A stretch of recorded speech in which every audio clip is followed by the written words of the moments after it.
Bienvenue. Aujourd'hui, on se plonge dans une situation qui ressemble vraiment au scénario d'une série politique. Ça se passe en Haïti, à une date bien précise, le jeudi 22 janvier 2026. Et notre seule source, c'est un court article, presque une dépêche, du journal haïtien Le Nouvelliste. Mais ce petit texte est une véritable bombe à retardement. C'est exactement ça. En quelques lignes à peine, on a tous les ingrédients d'une crise majeure. Une tentative de destitution, une communication pour le moins surprenante, et en toile de fond, des avertissements très clairs de la communauté internationale. C'est un instantané fascinant de la fragilité du pouvoir. Notre mission, c'est un peu de déminer ce texte pour voir ce qu'il cache. Alors, allons-y. Le fait de départ est simple, brutal même. Tôt ce matin-là, 5 membres du Conseil présidentiel de transition, le CPT, signent un document pour, en gros, virer le Premier ministre en place, Alix Didier Fils-Aimé. Mais le plus incroyable, c'est la façon dont le monde l'apprend. Il n'y a pas de communiqué officiel, pas de conférence de presse. Non, rien de tout ça. L'information, elle sort via un message WhatsApp. C'est l'un des signataires, Smith Augustin, qui envoie directement au journal cette phrase que je cite « 4 autres collègues et moi, nous avons signé en faveur de la révocation du Premier ministre ». C'est d'une simplicité désarmante. C'est ça qui est frappant. Annoncer un acte politique aussi grave qui pourrait plonger le pays dans le chaos avec la même méthode qu'on utiliserait pour annuler un dîner. C'est une forme de communication de guérilla, non? Qu'est-ce que ça nous dit sur leur état d'esprit? Guérilla est un bon mot. Mais je dirais même que c'est une guérilla préventive. L'objectif, c'est pas seulement de diffuser l'info rapidement, c'est de s'emparer du récit avant que n'importe qui d'autre puisse le faire. En court-circuitant les canaux officiels, ils prennent tout le monde de vitesse, le camp du Premier ministre, les autres membres du Conseil qui ne sont pas d'accord, et même leurs partenaires internationaux. La nouvelle est publique avant même d'être en fait institutionnellement validée. Donc il crée un fait accompli médiatique. Le Premier ministre apprend en lisant le journal, comme tout le monde, qu'il est potentiellement viré. Ça doit être d'une violence. Ah, c'est d'une violence inouïe. C'est une stratégie de la terre brûlée, communicationnelle. Ils mettent l'adversaire au pied du mur, l'obligeant à réagir dans l'urgence sur un terrain qu'il n'a pas choisi. Ça montre aussi une immense méfiance envers leurs propres institutions. Ils n'ont pas confiance dans le processus normal, qu'ils jugent peut-être trop lent ou contrôlé par leurs opposants. Ils préfèrent un électrochoc. Mais c'est une stratégie qui a un revers. Elle expose aussi leur propre improvisation. Et c'est exactement là où le bas blesse, parce que le journaliste du Nouvelliste pose la question la plus évidente du monde, celle que n'importe qui se poserait. Il demande « Avez-vous déjà fait le choix du remplacement de Alix Didier Fils-Aimé ?» Et là... Silence radio, un silence assourdissant. Au moment où l'article est publié, Smith Augustin n'a pas répondu. Et ce silence, il est peut-être plus parlant que l'annonce elle-même. Franchement, ça me paraît fou. On ne peut pas décider de démolir la maison sans avoir ne serait-ce qu'une esquisse des plans de la nouvelle. Ça laisse planer 2 hypothèses, et aucune n'est vraiment rassurante. Soit, ils ont un plan, mais ils le gardent secret. Soit ils n'en ont pas. Exactement. Laquelle vous semble la plus plausible? C'est toute la question. La première hypothèse, celle du secret stratégique, elle est possible. On pourrait imaginer qu'ils ne veulent pas exposer leur candidat à des attaques immédiates. En le gardant secret, ils forcent leurs opposants à se battre contre un fantôme.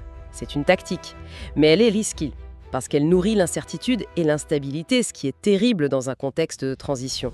Oui, mais la deuxième hypothèse, celle de l'improvisation, elle est encore plus effrayante. Ça voudrait dire qu'ils sont d'accord sur une seule chose, se débarrasser du Premier ministre. Et pour le reste, c'est le grand flou. C'est ça, et c'est souvent le cas en politique. Il est beaucoup plus facile de former une coalition pour détruire que pour construire.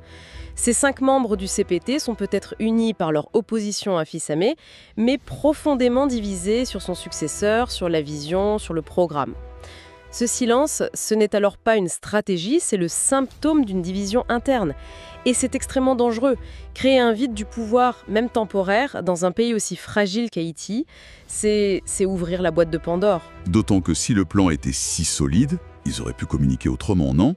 Quelque chose comme nous avons révoqué le PM et nous présenterons son successeur dans les 24 heures. Tout à fait. Le fait de ne rien dire du tout, ça fait vraiment pencher la balance vers le coup de tête, l'acte impulsif. Ou alors vers une négociation qui est encore en cours en coulisses. Peut-être qu'ils ont les 5 signatures pour la révocation, mais qui sont encore en train de marchander âprement le nom du remplaçant. Je signe pour virer le tien, si tu signes pour nommer le mien. Ce silence, c'est le bruit de fond d'un intense marchandage politique. Ce qui rend l'histoire encore plus intéressante, c'est que ce n'est pas leur première tentative. L'article le mentionne en citant d'autres titres de presse. Des titres comme « Encore un échec pour les Sépétiens qui voulaient changer de Premier ministre » ou encore « Le Premier ministre Alix Didier Fils-Aimé échappe à une nouvelle tentative de révocation ». Et là, il faut qu'on clarifie ce terme, sépétien, qui est simplement le surnom donné aux membres du CPT. Le fait que ce ne soit pas leur premier essai, c'est une information capitale. Ça nous dit que ce Premier ministre Fils-Aimé est un survivant. Il n'est pas facile à déloger. Il a déjà déjoué plusieurs complots, ce qui signifie qu'il a des appuis solides. Mais alors, quels appuis? Si une majorité du Conseil veut sa tête depuis un moment, qui le protège? C'est la grande question.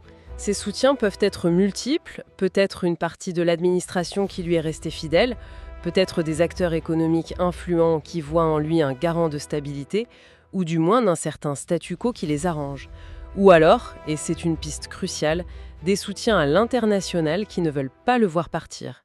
Ce passif de tentatives ratées nous montre un homme qui sait naviguer en eau trouble et qui a des alliés. Donc cette nouvelle tentative du 22 janvier, c'est soit la bonne, parce qu'ils sont mieux organisés, soit c'est un acte de désespoir. Et c'est là qu'on touche au cœur du problème, la dimension internationale. Le titre même de l'article est sans équivoque. Cette manœuvre est menée en dépit des mises en garde émises par les États-Unis d'Amérique, l'ONU et Laurent Saint-Cyr. Ils foncent tête baissée en ignorant les feux rouges. C'est un sacré doigt d'honneur, non? C'est plus qu'un doigt d'honneur, c'est un acte de défi majeur. Pour un gouvernement de transition, qui par définition est fragile et souvent dépendant de l'aide extérieure, se mettre à dos les États-Unis et les Nations Unies, c'est jouer avec le feu. Ces mises en garde, ce ne sont pas des suggestions amicales, ce sont des avertissements clairs. Concrètement, ça veut dire quoi se mettre à dos ces acteurs? Quelles pourraient être les représailles? On parle de quoi? De sanctions? Absolument. Les conséquences peuvent être très concrètes et très rapides. Ça peut aller de sanctions ciblées contre les individus qui sont à la manœuvre, gel de leurs avoirs à l'étranger, interdiction de voyager, à des mesures plus larges qui affecteraient tout le pays. On peut penser à la suspension ou au gel de l'aide financière directe au gouvernement, ce qui pour un État aux finances exsangues est catastrophique.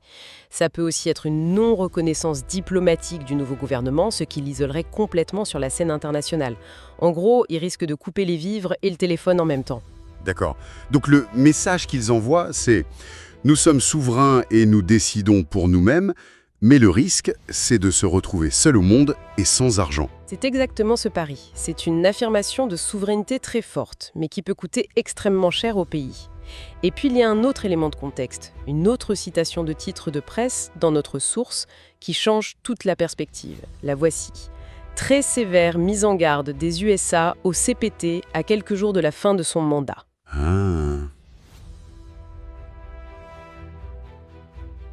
À quelques jours de la fin de son mandat. Ça change tout.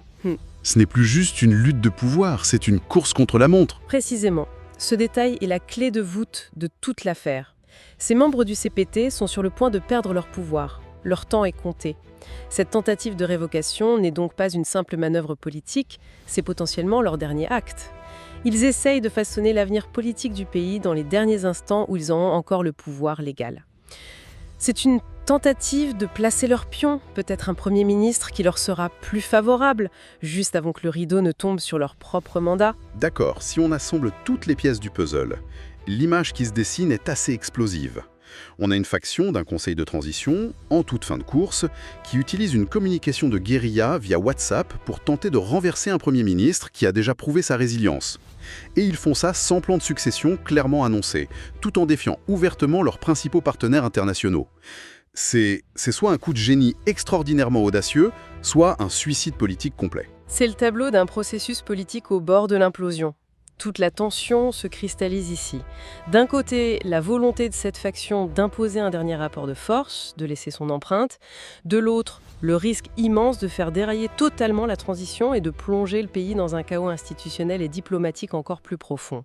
La question implicite posée par cette dépêche n'est plus seulement qui va gouverner l'ONU, mais est-ce qu'il y aura encore quelque chose à gouverner après ça? C'est un pari insensé. Ils misent tout sur le fait que le fait accompli sera tellement brutal que tout le monde, y compris la communauté internationale, finira par l'accepter faute de mieux. La politique du « il vaut mieux demander le pardon que la permission ». C'est la pure logique du coup de force. Mais le retour de flamme peut être dévastateur. Imaginons le scénario catastrophe. Le Premier ministre refuse de partir. Il conteste la légalité de la décision. Une autre partie du Conseil le soutient. Les partenaires internationaux suspendent leur aide et déclarent la manœuvre illégitime. Le pays pourrait se retrouver avec 2 premiers ministres, 2 gouvernements rivaux et une paralysie totale de l'État. Le remède serait alors infiniment pire que le mal. En somme, ce tout petit article du Nouvelliste est une fenêtre ouverte sur le vide. Il ne nous donne pas de réponse, mais il pose toutes les bonnes questions sur un moment de bascule où l'avenir d'un pays se joue en quelques heures, sur un message WhatsApp. Exactement. Et pour nourrir la réflexion, il y a une dernière pensée qu'on peut avoir. Jusqu'ici, toute notre attention, comme celle de l'article, s'est portée sur les 5 signataires, les agresseurs en quelque sorte. Mais la personne qui détient peut-être la clé de la suite, c'est la cible. Le Premier ministre, Alix Didier, fils aimé. Celui qui est, pour l'instant, silencieux. Lui-même, puisque la source nous apprend qu'il a déjà déjoué des tentatives similaires, la vraie question n'est plus de savoir si les Sépétiens ont un plan B. La vraie question est, quel est le plan de contre-réaction du Premier ministre? A-t-il les moyens de retourner la situation? Il pourrait contester la décision sur le plan légal, rallier à lui la partie de l'administration qui lui est loyale, ou même mobiliser publiquement ses soutiens internationaux qui l'avaient justement mis en garde contre cette action. Le prochain acte de cette crise ne sera pas écrit par les 5 signataires, mais par la riposte de celui qu'ils ont essayé de faire tomber. C'est peut-être là que tout va se jouer.